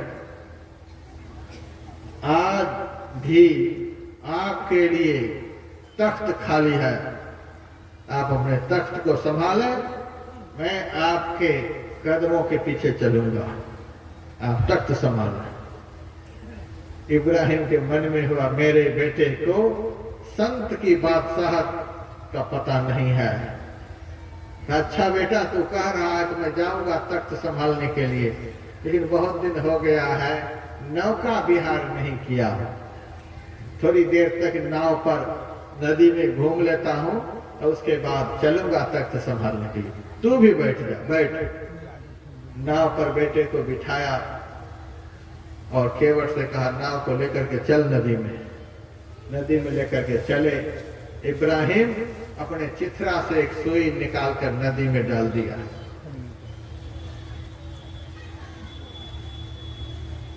उसके बाद अपने बेटे से कहा बेटा मेरी सुई नदी में चली गई, नदी से कहो हमारी सुई निकाल करके जल्दी से दे दे।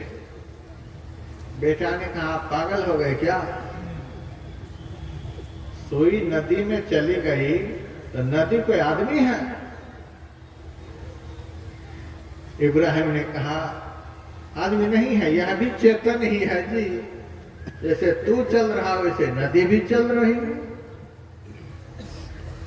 जैसे तुम्हारा भी शरीर ठंड गर्म होता है तो नदी का जल भी ठंड गर्म होता है, नदी चल रही है, जो चलता है ठंड गर्म होता है वह तो चेतन है। कहो हमारी सुई निकाल करके दे। ये कैसे दे देगी, तुम्हारे राज्य में तुम्हारे मुल्क में बहती है, तुम्हारी बात को नहीं मानेगी, मेरे बात को कैसे नदी मानेगी। तब तो कहा का बादशाह, कैसा बादशाह जिसकी बात को उसी के मुल्क के आदमी नहीं माने। आप पागल हो गए, पागल। इब्राहिम ने कहा अब पागल की बादशाह देखोगे, अभी मैं दिखलाता हूं। इब्राहिम ने तुरंत कहा अरे नदी हमारी सुई तुम्हारे अंदर गिर गई है, फौरन ला करके दे। उसी वक्त एक मछली के रूप में नदी मुंह में सुई लेकर नाव पर कूद गई और फिर चली गई पानी में। महाराज की जय। बेटा तो चकित हो गया, चरण में लिपट गया। इब्राहिम ने कहा यह है संत का बादशाह।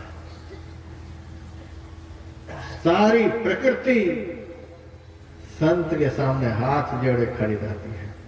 हवा को कह देंगे इतनी स्पीड से बहो, उतनी ही स्पीड से हवा बहेगी। जिनको जो कहेंगे, भगवान श्री कृष्ण ने तो उद्धव जी से कहा संत हमारे प्राण रहो में साथ में, तीन लोग सब रहे संत के हाथ में, मोको डारे बेच उजुर में ना करो, रहा पलटो हरि उद्धव से कहे संत से मैं डरो। ऐसी बादशाह संतों की है कि परमात्मा भी डर के मारे थर थर कांपते हैं, किसके हाथ में हमको बेच देंगे पता नहीं। जिनको दर्शन देने के लिए कह देंगे इनको दर्शन देना है तो देना ही पड़ेगा। संत के कहे बगैर तो परमात्मा हिलने वाले हैं नहीं, इसीलिए परमात्मा से भी ज्यादा संत की महिमा है। महाराज की जय। भवसागर की नाव शुद्ध संतन के चरण, तुलसीदास प्रयास बिनु मिलहि राम दुखहरण। संत के चरण को आप लोग कभी चरण नहीं समझेंगे, संत के चरण को आप लोग नाव समझेंगे, नाव है। और बहुत बड़ी नाव, जितने भी सत्संगी भाई बहन यहाँ हैं, गुरु महाराज के चरण रूपी नाव पर बैठे हैं। हमको तो ऐसा ही दिख रहा है। गुरु महाराज के चरण रूपी नाव पर हमारे संत मत के और भी जितने मत हैं, सब संत मत के अंदर ही हैं, सब बैठे हैं। दीन दयाल भरोसे तेरे, सब परिवार चढ़ाया मेरे। गुरु महाराज के चरण कमल रूपी नाव पर सब सत्संगी भाई बहन बैठे हैं। मेरा विश्वास है अब कोई डूबेंगे नहीं। गुरु महाराज के चरण रूपी नाव का आश्रय जिन्होंने ले लिया, वह भक्त अब डूबेगा नहीं। दीन दयाल भरोसे तेरे, सब परिवार चढ़ाया मेरे। यह चरण नहीं है, नाव है। इस नाव का जिन्होंने सहारा ले लिया वह डूबेगा नहीं। अब बहुत आदमी तो नाव पर से उतरने के लिए जल्दी कर रहे हैं। ये जो कुछ तैयार हो रहे हैं, पंडाल से निकलने के लिए जो कुछ माइयां तैयार हो रही हैं, इधर भी दो चार दिख रहे हैं। जैसे किनारे लगने से पहले बहुत यात्री खड़ा होने लग जाता है। नाव के किनारा लगने से पहले यात्री खड़ा होने लग जाता है उतरने के लिए। यही लग रहा है, किनारा अभी नाव लगी नहीं है और ये उतरने के लिए तैयार है। यदि गहरा गड्ढा दलदल फंस गया तो पता नहीं। बड़े दुख की बात, नाव चल रही है, नाव पर बैठे हुए हैं गुरु महाराज, कर्णधार मल्लाह सबको पार लगाने के लिए तैयार हैं। और वह अभागी यात्री जो चलती हुई नाव घाट पर पहुंची नहीं और उतरने के लिए उतावले हो रहे हैं, उतरने के लिए उतावले हो रहे हैं। संत मत को नहीं समझ पाए। आरती से पहले जो हिलने डुलने लगते हैं, मैं समझ जाता हूँ किसी नाव पर बैठे बैठे लगता आदमी बोर हो रहे हैं। संत के चरण रूपी नाव पर भी जो बोर हो रहे हैं, वो एक दिन चीनी के बोर बन जाएंगे। फिर देखिएगा उसमें मक्खी चींटी सब घुसने लगे। यह नाव बड़े भाग्य से हाथ लगी है। भवसागर की नाव शुद्ध संतन के चरण, गुरु महाराज परम पद प्राप्त किए हुए संत और अपने चरण रूपी नाव पर आप लोगों को बिठा लिए हैं, वही पद दिलाने के लिए। फिर भी लोग उतरने के लिए तैयार है। जो अंदर ही अंदर सफर करेंगे उस पद को प्राप्त कर लेंगे, जिस पद को प्राप्त कर लेने के बाद पदच्युत होते ही नहीं। परम पद गति की भीनी, द्वंद्व द्वैत सौ रहित सो प्रभु पद पाई के। अरे हारे में ही सुरत न लौटे, बहुरी न जन्म आई के। बहुरी नहीं आवनो ही थे, जन्म मरण का चक्र सदा सदा के लिए छूट जाएगा। वाल्मीकि मुनि ने समाज के खर्च को बचाने के लिए भगवान से कहा था, अब बताओ आप कहाँ नहीं हो। अर्थात ईश्वर परमात्मा, उस ईश्वर में लीन हमारे सदगुरु सब जगह हैं, सबके अंदर में है। हम भी अंदर में हैं, रास्ता अंदर में है, मंजिल अंदर में है, बाहर कहीं जाने की जरूरत नहीं है। अब चलना हम लोगों का है, रास्ता बता दिया गया, मंजिल का पता बता दिया गया, चलने वाले का भी पता बता दिया गया, स्टेशन सब क्या सब मिलता है अंदर में वह सब बता दिया गया। अब कहो कि महाराज आप ही चल करके दिखला दो, ऐसा नहीं होता है। एक गोताखोर समुद्र की तलहटी से बाहर निकला, ऊपर खड़ा कुछ आदमी ने कहा, जब तू तलहटी में घुसता है तो कैसा लगता है? गोताखोर ने कहा, समुद्र की तलहटी में जाने पर कैसा लगता है यहाँ से कैसे बताऊं?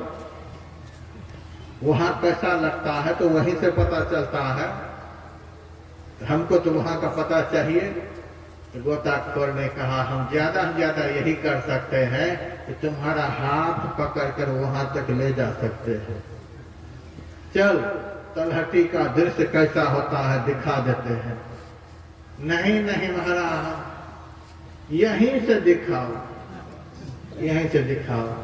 तो बहुत सत्संगी आशीर्वाद दे दो महाराज, जाप होने लग जाए, ध्यान में मन लग जाए, ज्योति दिख जाए, नाद पकड़ा जाए। ऐसा नहीं होता है। जो बच्चा मेरे पास आकर कहता है महाराज आशीर्वाद दे दो, परीक्षा दिए हैं हम, बढ़िया रिजल्ट ले आए, पास कर जाए, हम तुरंत कह देते हैं तू 101% फेल करेगा। महाराज साधु करे ऐसा कहते हैं। हाँ, जो बढ़िया से नहीं लिखा है वही आशीर्वाद मांगता है। 101% तो फेल करेगा। जो बढ़िया से लिखता है, अमेरिका का आदमी जाता है कहीं आशीर्वाद मांगने के लिए, ऑस्ट्रेलिया का आदमी जाता कहीं आशीर्वाद मांगने के लिए, वहां कोई महात्मा है ही नहीं, जाता कहीं कहीं नहीं जाता।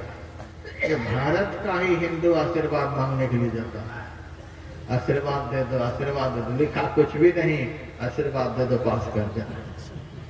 तो जैसे हम समझ जाते हैं कि यह लिखा नहीं है 101% फेल करेगा, उसी तरह से जो सत्संग आकर के कहता महाराज ध्यान में मन लगा दो, बिंदु का दर्शन करा दो, भगवान का दर्शन करा दो, हम समझ जाते हैं ये 101% निकम्मा सत्संगी है।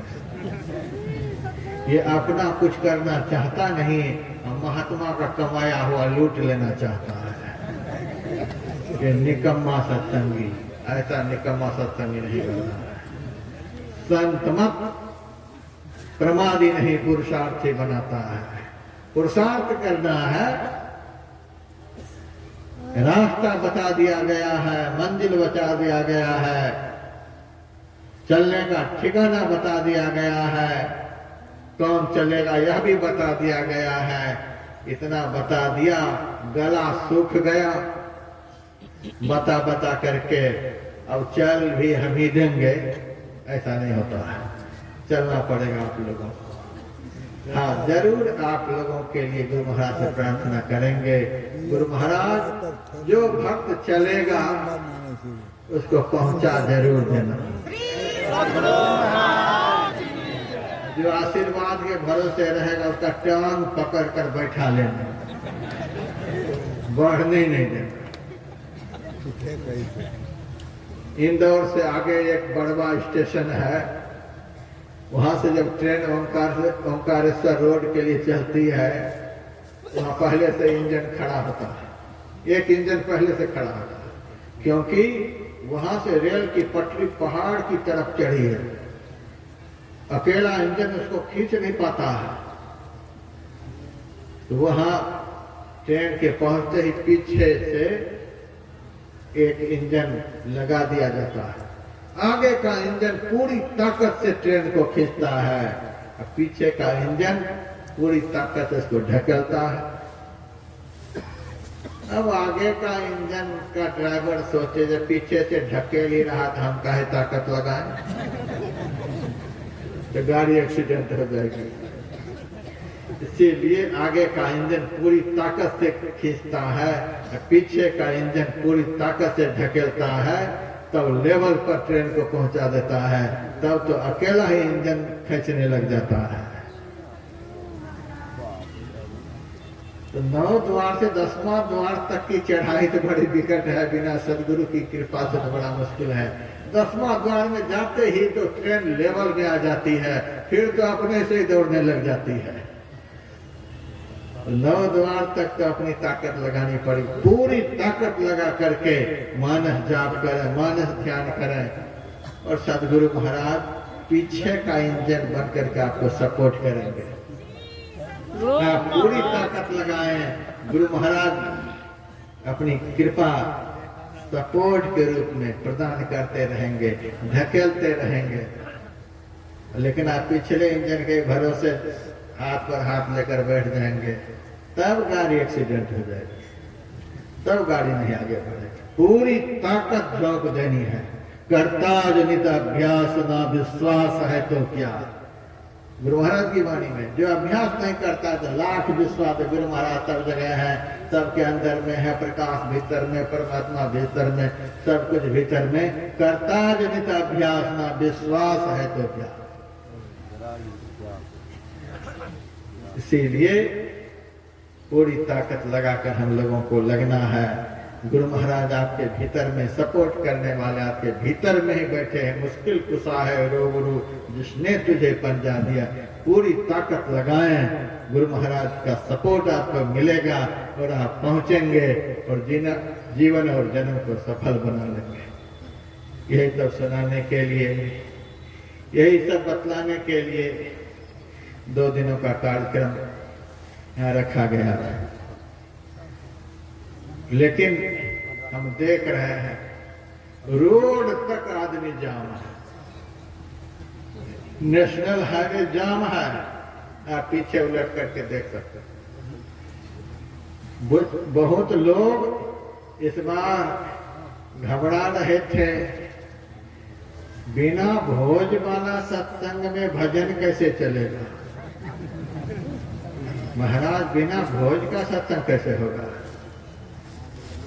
हमने भी पूरी ताकत लगा दी थी कि बिल्कुल भोज नहीं, बिल्कुल भोज नहीं। हमें दुनिया को दिखा देना है कि हमारे सत्संगी भोज के लिए सत्संग में जाते हैं, कि भजन के लिए सत्संग में जाते हैं।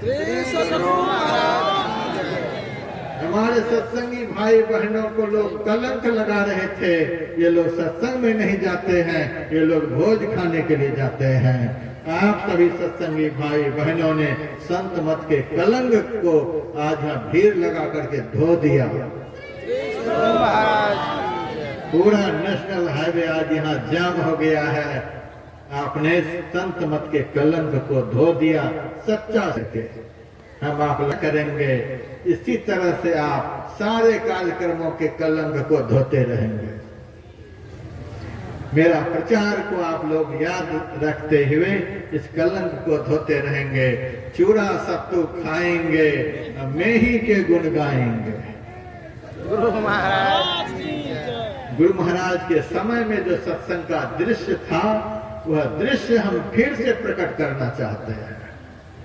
2-3 होटल भी बन गया था, लोग खा पी रहे थे। आगे से यदि मेरा कार्यक्रम होगा तो होटल भी बंद होगा, बिल्कुल होटल नहीं रहेगा। खाने पीने का कोई सामान यहाँ नहीं मिलेगा, दूर दूर तक नहीं मिलेगा।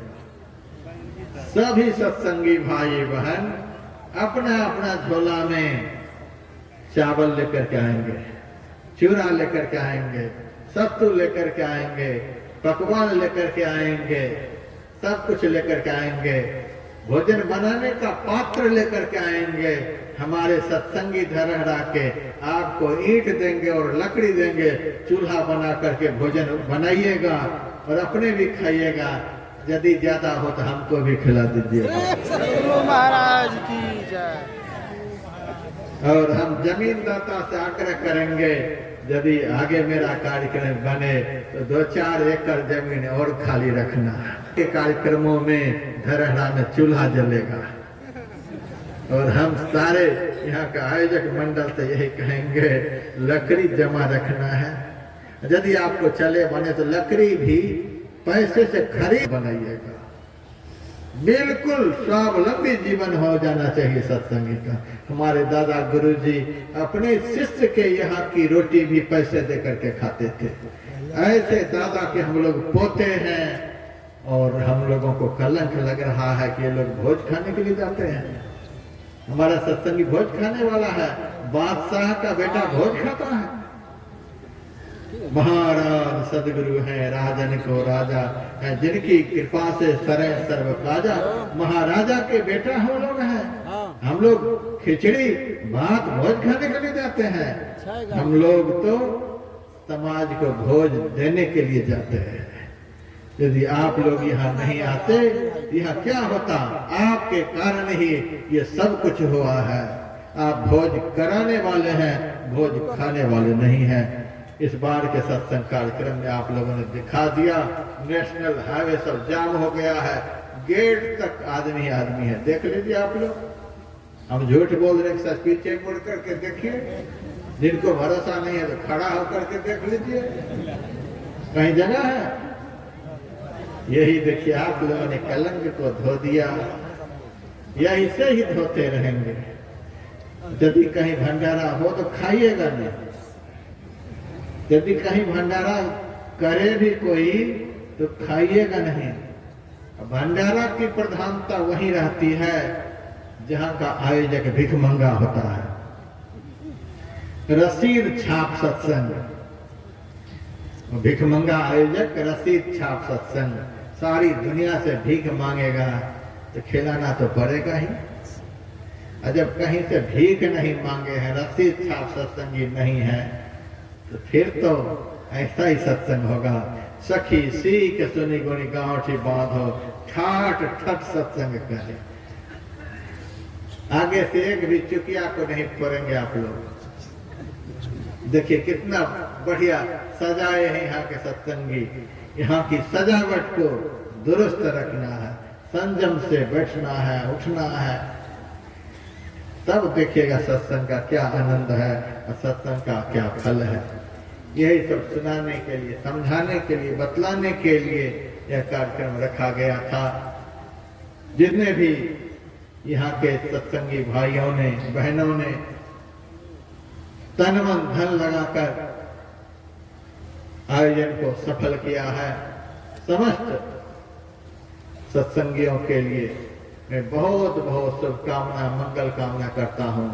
इस तरह का आयोजन करने का सामर्थ्य गुरु महाराज आप लोगों को सदैव देते रहे। जितने भी सत्संगी भाई बहन इस पंडाल में आकर के बैठे हैं, आपके आने से ही इस यज्ञ की शोभा बढ़ी है। आप सबके लिए बहुत बहुत शुभकामना, मंगल कामना करते हैं। हमारे अर्जुन बाबा समझिए कि व्यापार युग के अर्जुन ही है,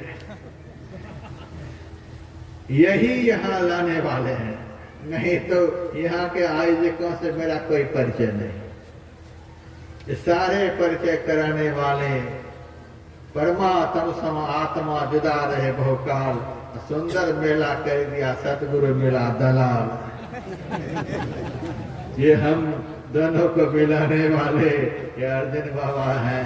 बहुत बढ़िया प्रवचन करते हैं, आप लोग इनको बुला सकते हैं, बहुत बढ़िया। लेकिन हम अकेले ही यहाँ बोलते हैं, इसीलिए बोलते हैं कि आप लोग मर्यादा से बैठे हैं। 5 मिनट 5 मिनट 5 मिनट में न वक्ता कोई अपनी बात को समझा सकता है, न श्रोता का पेट भरता है। तो खिचड़ी फर्रोश सत्संग हो जाता है। 5 मिनट जब तक रस आया तब तक न खत्म हो गया।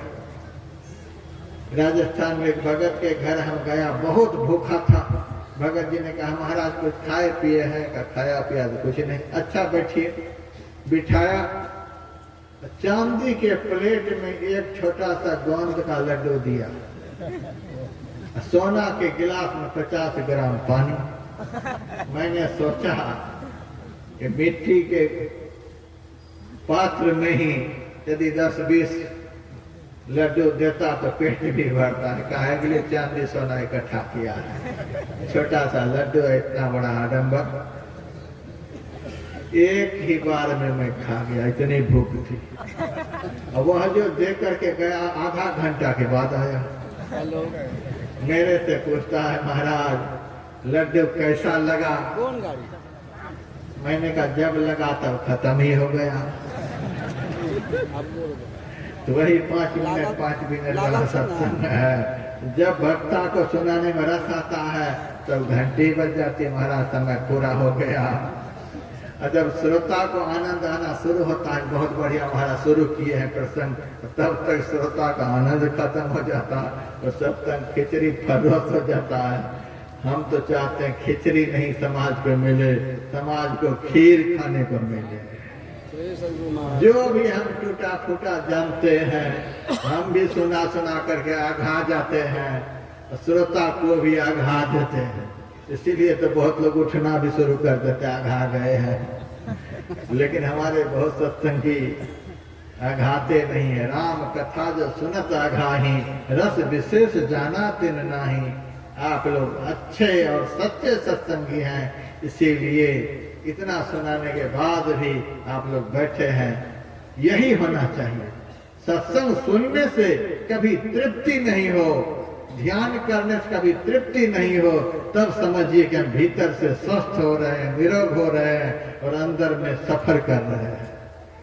तृप्त हो गए ध्यान सत्संग से तो समझिए कि मन बीमार हो गया, रास्ते में ही स्टेशन पर सड़ रहे हैं। ऐसा नहीं होना चाहिए।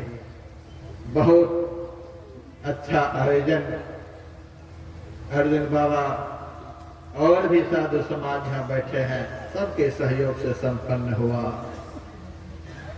समस्त साधु मंडली के लिए साधुवाद, गायक के लिए, संचालक के लिए, सबके लिए साधुवाद। इस आयोजन को आप लोग जैसे देख रहे हैं उसी तरह से घर बैठे देश विदेश के लोग देख रहे हैं। सभी अप्रत्यक्ष रूप से इस कार्यक्रम का आनंद ले रहे धर्म प्रेमियों को भी हम बहुत बहुत शुभकामना करते हैं। जो जहां से अपने अपने घर से देख रहे सबके लिए शुभकामना है। लेकिन कभी कभी एक शायरी सुना देते हैं, शबनम से क्या फूल खिले जब तक की बरसात ना हो, टीवी पर देखने से क्या होगा जब तक की मुलाकात ना हो।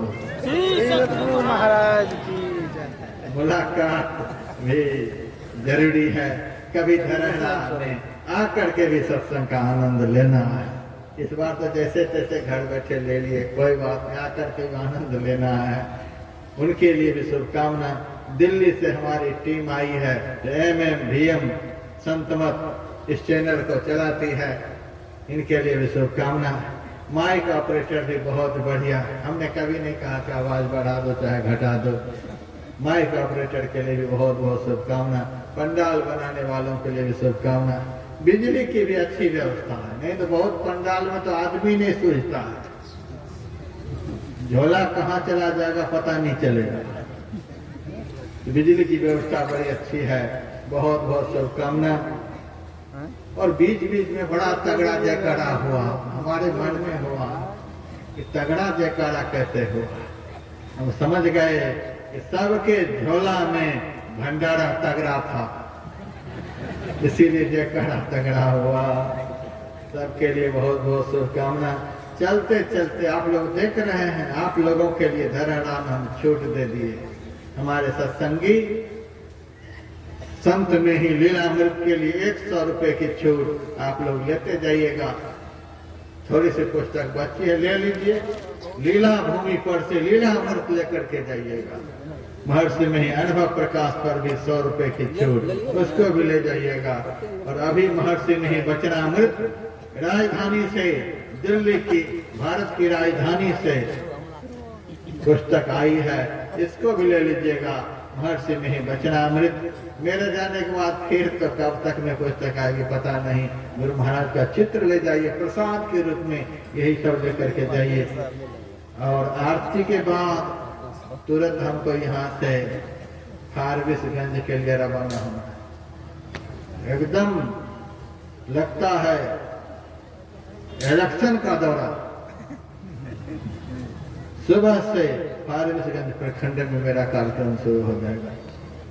कबीरा खड़ा बाजार में लिए लुकाठी हाथ, जो घर जा रहे अपना चले फारबिसगंज साथ आ सकते हैं। इन्हीं शब्दों के साथ सबकी शुभोन्नति चाहता हुआ, मंगल कामना करता हुआ वाणी को विराम दे रहे हैं। हमारे संचालक महोदय खड़े हैं, दो चार शब्द धन्यवाद ज्ञापन के, और दो अध्यात्म का आरती फटाफट हो जाए, नहीं तो खलबली मच जाएगी सभा में, तो क्या कौन सुनेंगे पता नहीं। जल्दी से दो शब्द में आरती हो जाए। जय गुरु महाराज की जय।